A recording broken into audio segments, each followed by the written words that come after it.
7 tunatoka pale Gawilo tunaenda Iolanje, tunaenda Garijembe hapo Simame. Fika pale kuna kitu nilianzisha mwaka 2019. Ni baada ya kwamba nilikuwa nafundisha shule, nika kijana mdogo sana, nikawa nakuta watu wanakufa sana. Baadaye nikamwambia Mungu, ukiniwezesha kama naweza kupata chochote nitaweza kuja kusaidia.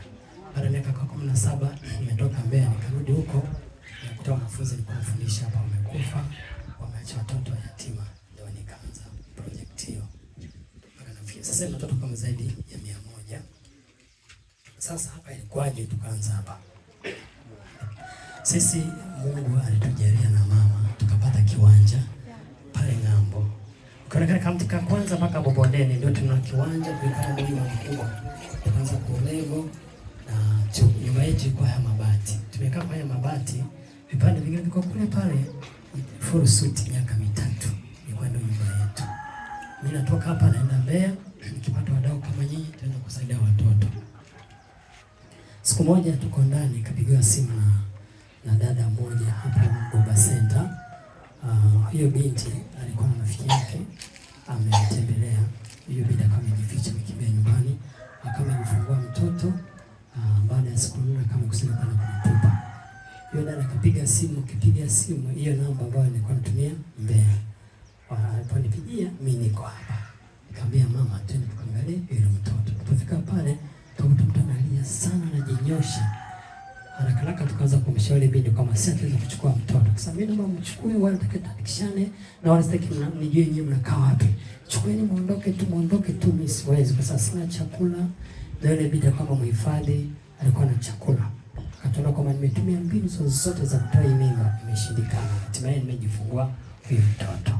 Naomba mchukue. Tukamshauri kwamba naomba tu simtupe, sisi tutakusupport. Tusimwona. Akasema hapana, mimi mama yangu ana stroke. Alafu sasa baba alishafariki na huyu mtoto wa 4. Kila mtoto na baba. Sasa mtoto akirudi pale mama anaweza kafa. Naomba tu tafadhali, hata ndugu zangu watanifanya cha kunifanya, naomba mchukue tu. Tulichokifanya tulikuwa na kiakiba cha senti, tukamwambia kesho asubuhi tutarudi. Nikaanza kushare kwa ndugu na jamaa. Kama basi tumewapata, tukipata kesi kubwa tutawakimbilia. Katika kuambia kushirikisha watu, kuna dada mmoja yuko Australia ana foundation yake Komanda. Sijai kumuona, aliwahi kutuma foundation yake ikaniletea nguo, uniform za watoto Mbeya. Nikampigia kumshirikisha, naomba unisaidie mtoto tumsaidie. Haraka yule dada yuko Australia akabidi aende kwa waziri wa ustawi jamii na maendeleo kwa sababu nafahamiana. Hilo waziri chokifanya moja kwa moja Karinki Mbeya. Alipopiga Mbeya, ustawi wa jamii ikatengeneza tume kutafuta yule mtoto. Nikapigiwa simu na viongozi wa serikali ya mtaa kule, bwana, kuna watu wametuma na ofisi